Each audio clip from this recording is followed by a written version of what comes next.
Maintenant de la situation à Ceuta entre colère et détresse des habitants. Depuis plus d'une semaine, des milliers de migrants errent dans cette enclave espagnole. Hier soir, on vous le disait sur CNews, ce sont plusieurs milliers de personnes qui se sont rassemblées pour une manifestation citoyenne. Elles dénoncent ce qu'elles considèrent comme un abandon de la part du gouvernement de Pedro Sánchez.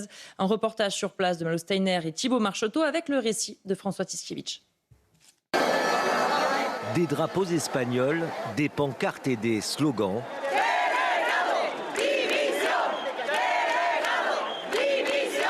Devant le bâtiment de la délégation du gouvernement, ils sont plusieurs milliers à avoir répondu à l'appel pour exprimer leur colère.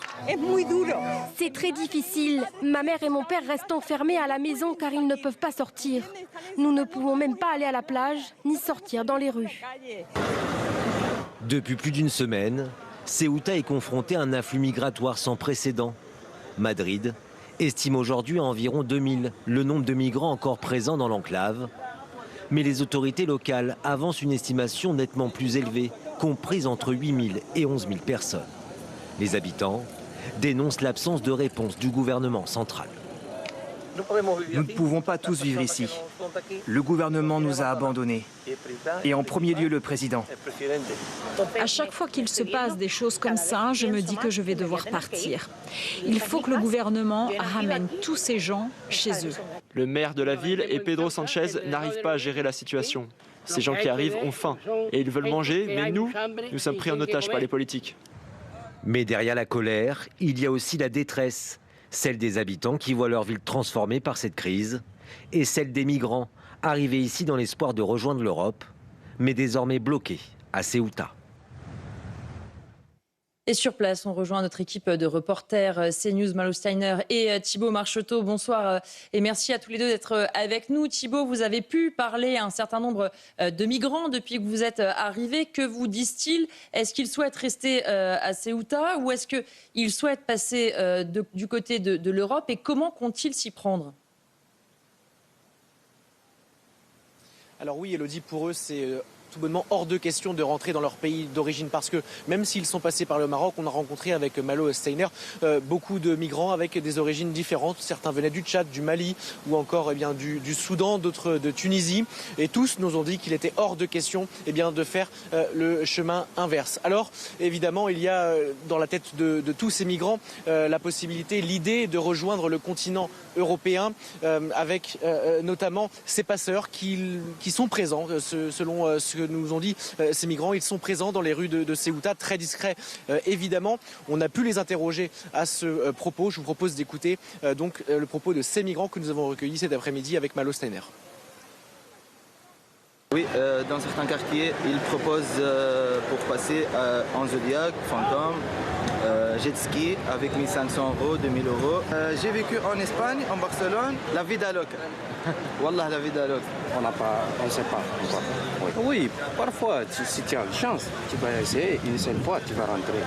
Mais si tu n'as pas de chance, tu vas essayer d'autres fois. Les gens qui essayent 5 fois, 6 fois, parfois 10, parfois plus aussi. Je passais la frontière ici à la ville de Ceuta pour chercher le travail. Ce qui motive ces migrants, c'est notamment la proximité entre les plages de Ceuta et les côtes espagnoles que vous allez voir sur ces images que l'on voit ici à Ceuta. Au fond de l'image, vous voyez les montagnes, c'est le continent européen avec la ville notamment d'Algeciras en Espagne. C'est évidemment l'objectif recherché par ces migrants, mais en tout cas on observe ici sur les côtes une présence policière très importante et notamment sur l'eau avec un bateau de la Guardia Civil qui veille. On sait que depuis cette crise migratoire, depuis le début et l'arrivée de ces milliers de migrants, plusieurs interceptions ont eu lieu, des interceptions de ces bateaux illégaux. Merci beaucoup Thibaut Marcheteau et Malo Steiner pour ce duplex. Pour en parler, nous sommes avec François Costantini. Vous êtes géopolitologue. Bonsoir et merci d'être avec nous sur CNews et sur Europe 1. Alors, on a entendu ces habitants de Ceuta qui en appellent notamment au président de cette enclave. Mais on se dit, il a été justement interrogé hier par nos équipes. Le président de l'enclave de Ceuta, aujourd'hui, il ne peut pas faire grand-chose. Honnêtement, il est la victime d'une situation qui se joue entre le Maroc et l'Union européenne. Lui-même, évidemment, ne peut pas faire grand-chose. Oui, comme vous l'avez dit, hein, le président de la... Vous savez, il y a une forte autonomie des régions, mais ce n'est pas pour autant qu'ils ont le moindre pouvoir régalien. Le pouvoir, notamment, c'est celui de Pedro Sanchez, hein, du Premier ministre espagnol, qui est quand même à l'origine de cette crise, notamment avec l'appel d'air euh, incroyable qu'il a provoqué avec cette régularisation d'1 million, notamment de migrants illégaux. Et puis il y a également tout le système Schengen, notamment, qui pose problème, puisqu'à partir du moment où vous avez notamment quelqu'un qui fait un trou dans le système Schengen, qui fait défaut, eh bien c'est le système notamment qui menace lui-même de s'écrouler. On voit que l'Italie notamment revient à un contrôle des frontières, du moins avec l'Espagne, et que de façon globale, tout ça pose la question de la survie de Schengen, ou du moins d'une refonte considérable. Oui, parce que ce qu'on voit aussi, c'est que Pedro Sanchez, vous le rappeliez, il a créé cet appel d'air en annonçant qu'il allait régulariser à minima 500 000 sans-papiers. Et maintenant qu'il y a, alors les chiffres en plus diffèrent, on nous avait dit 2 000, on serait plutôt entre 8 et 11 000 migrants toujours dans l'enclave de Ceuta. Et bien là, il n'y a plus vraiment grand monde en fait pour prendre les choses en main. De toute évidence, et Thibault le racontait très bien, ceux qui sont encore dans l'enclave de Ceuta, ils veulent passer en Espagne, ils veulent arriver dans l'Union européenne, évidemment. C'est certain, parce que de toute façon, Ceuta, il faut quand même ne pas oublier que ça fait partie de l'Espagne et également de l'espace Schengen. Donc, ils ont mis le pied déjà, il ne faut pas l'oublier, sur l'espace Schengen, avec aujourd'hui quand même une matrice qui les favorise, qui s'appelle le pacte Asile et Migration, qui fait que le refoulement est impossible, ou alors il est rendu possible si on applique la directive retour, que Emmanuel Macron, d'ailleurs, au passage, se refuse à appliquer en France. Ensuite, allant dans le continent européen, à partir du moment où vous avez l'admission sur Schengen, vous avez une admission généralisée sur l'ensemble des pays Schengen, qui, je rappelle, est encore plus large, dont le spectre est encore plus large que celui strict des membres de l'Union européenne. Et là, où est-ce qu'on se dirige? On se dirige en général, vers les États qui sont les mieux disants en termes de services sociaux. Et on sait que la France est quand même le pays qui est visé très largement par les migrants illégaux, hein. Il suffit d'écouter ce qui se dit au Maghreb, en Afrique subsaharienne, où sont les facilités de régularisation, d'octroi des indemnités, l'AME, plus toutes les aides, etc. Et également le travail qui est fait par les associations dites humanitaires d'aide à l'immigration illégale. En effet, poser le pied déjà sur Ceuta, c'est commencer à poser le pied sur une partie de l'Union européenne, à partir du moment en plus où le gouvernement national ne fait pas son travail, qui devrait être celui du refoulement et notamment du rapatriement. On a parlé du président de Ceuta, on a parlé de Pedro Sanchez pour l'Espagne, on va parler maintenant de l'Union européenne, parce que les habitants de Ceuta en appellent à l'Union européenne. Problème, cette Union européenne, elle n'est d'accord ni sur le diagnostic, certains nous expliquent qu'il ne faut pas regarder ces images, qu'elles n'existent pas, et encore moins sur les solutions. Alors forcément, les passeurs, ils en profitent aussi parce qu'ils savent que face à cette union qui est totalement désordonnée, c'est autant de chance aussi de laisser passer quelques migrants, puisqu'il n'y aura pas de réponse ferme et unitaire des membres de l'Union. Bien sûr, hein, les passeurs que connaissent très bien le travail, ils sont au courant de pas mal de choses. Vous savez, ce sont des groupes criminels. Les groupes criminels, il ne faut pas croire que ce soit la petite criminalité. C'est la criminalité organisée avec des gens qui pensent, qui organisent tout ça. Et en effet, ils se sont bien introduits dans la brèche avec d'un côté notamment ceux qui soutiennent l'Espagne. Alors, le Portugal, c'est le pays voisin, même si c'est un gouvernement centre-droit, mais il faut quand même parler. Le grand soutien quand même de l'Espagne, c'est quand même Emmanuel Macron, hein. Il y a une proximité de vue avec Pedro Sanchez qui est extrêmement resserrée depuis plusieurs années. Et puis vous avez d'un autre côté des gouvernements d'ailleurs de toutes couleurs, hein, Giorgia Meloni, gouvernement de droite, et puis le gouvernement social-démocrate de centre-gauche de Mette Frederiksen au Danemark, qui elle n'est pas du tout sur la position de Pedro Sanchez. À partir du moment-là, c'est la nécessité notamment de doubler Schengen également par un retour à des contrôles de frontières nationales, hein. L'Italie le pratique.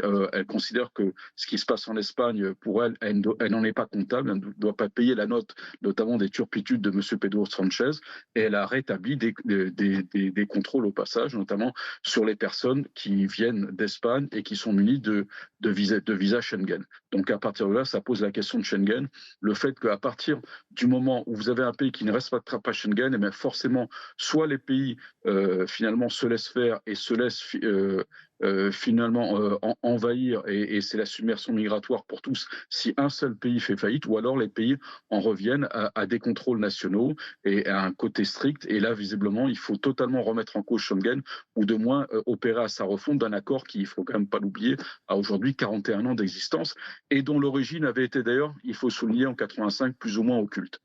Merci beaucoup François Costantini pour toutes ces précisions. On va écouter justement d'autres habitants de Ceuta, toujours des témoignages recueillis par Malo Steiner et Thibaut Marcheteau. Écoutez justement ce qu'ils ont dit à notre équipe sur place. Il y a trop de gens qui vivaient très bien au Maroc et qui viennent ici, on ne sait pas pourquoi, pour voir s'ils reçoivent de l'aide. Certains voient s'ils peuvent ensuite aller en France, en Belgique ou rester en Espagne. Nous sommes là parce qu'on a l'impression qu'une guerre se prépare. Et je vous dis une chose, vous êtes français, non? Attention à la France, parce qu'en France aussi il y a un vrai danger. Il s'agit d'une attaque fulgurante envers la protection de l'Espagne et de l'Europe.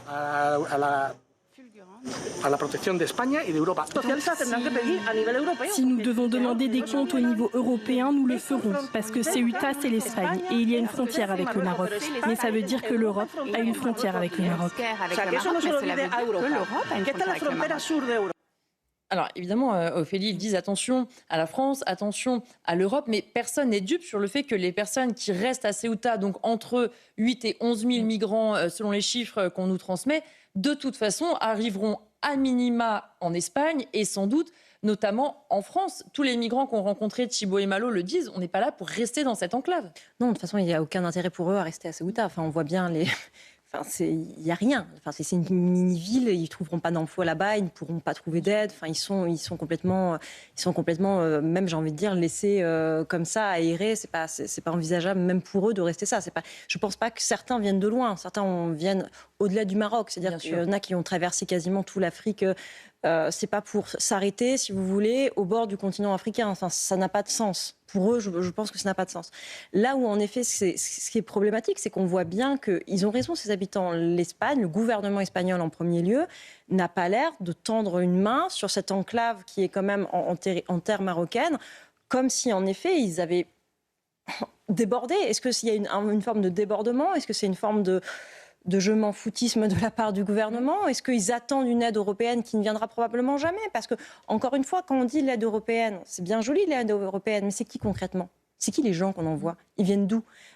Et surtout, comment vous voulez, une fois qu'ils ont franchi, parce que là, officiellement, ces gens-là sont déjà un peu en Europe, c'est-à-dire que c'est une enclave européenne, donc ils sont déjà en Europe. Si vous êtes en effet avec beaucoup de mineurs, ce qui est encore le cas actuellement, vous ne pouvez pas les renvoyer chez eux. Donc la seule solution pour ces mineurs-là, même si ce sont des mineurs parfois de 17 ans et demi, mais, ou en tout cas le temps que vous fassiez des tests pour voir si vraiment oui ou non ils sont mineurs, s'ils les acceptent, mais vous devez de toute façon les conserver à Ceuta. Mais les centres d'hébergement pour les jeunes isolés à Ceuta sont déjà surchargés de plus de 3000%. C'est-à-dire qu'on n'est même pas sur des taux d'occupation du double. C'est 3000%, c'est-à-dire qu'en fait, on ne sait même plus où les mettre. Alors forcément, ce sont des jeunes qui restent dans la rue parce qu'il n'y a pas d'autre solution. Le problème, c'est que c'est aussi très compliqué et les gens en parlent très bien de prise en otage. Parce que c'est qui va devoir les alimenter, ces jeunes-là? C'est encore les gens qui vivent sur Ceuta. Vous ne pouvez pas décemment... Il y a eu des magasins pillés parce qu'en fait, ils cherchent à manger, même si évidemment, on n'a pas à piller des magasins. En fait, vous vous êtes confrontés à la misère tout d'un coup du monde alors que vous n'êtes pas censé vous-même y répondre. Quand vous êtes habitant de Ceuta, vous ne vous attendez pas à un moment à devoir faire œuvre finalement presque de cause sociale. Parce que là, d'une certaine manière, il y avait la dernière fois une très très bonne interview d'une commerçante qui disait à quel point elle avait eu peur, mais à quel point aussi... sans doute dont le commerce effectivement avait été tout à fait. On avait vu les images sur CNews et c'était hallucinant parce qu'en même temps, elle le disait elle-même. Moi, je veux bien leur donner des choses, mais je ne peux pas tout leur donner.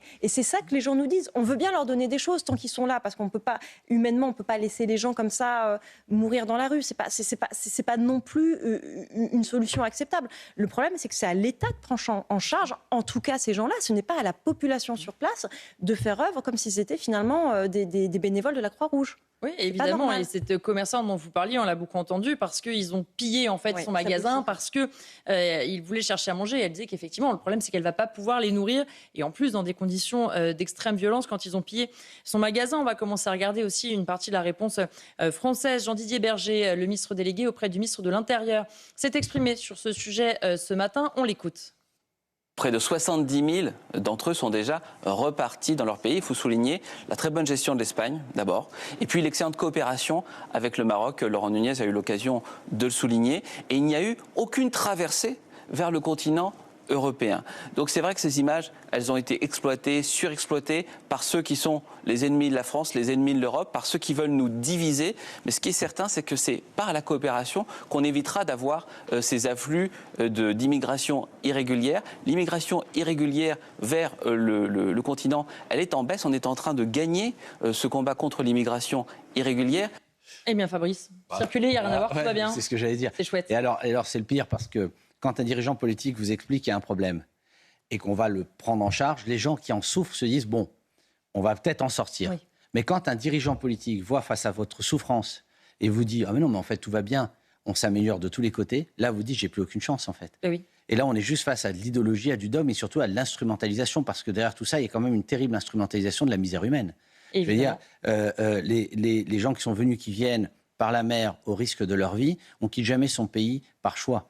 On le quitte effectivement, quelles que soient les raisons, soit économiques ou guerre, on le quitte effectivement parce qu'il y a une difficulté. Donc la seule solution possible, c'est de fixer les populations parce qu'on n'érigera jamais de mur autour de l'Europe. C'est illusoire. Et en plus, on a besoin d'une partie d'immigration. Il faut qu'elle soit choisie. On va en parler après la pause. Mais donc par contre, le seul moyen, c'est de fixer les populations. Et le seul moyen de fixer les populations, c'est le développement économique. Donc si on travaillait la coopération, on ne parle plus du tout de coopération. Tout à l'heure, j'ai dit qu'on ne parlait plus de prévoyance, etc. Non, on ne parle plus de coopération. Mais la coopération, c'est vraiment une manière d'anticiper ça. Le ministre disait il faut absolument anticiper, etc. Mais ça passe par la coopération et la coopération économique entre entreprises, entre individus et pas seulement entre États. Évidemment, et merci beaucoup Fabrice Hakoun. On marque une petite pause sur CNews et sur Europe 1 et puis on parlera aussi d'immigration de travail. On verra notamment les différentes propositions des candidats à l'élection présidentielle. Restez avec nous.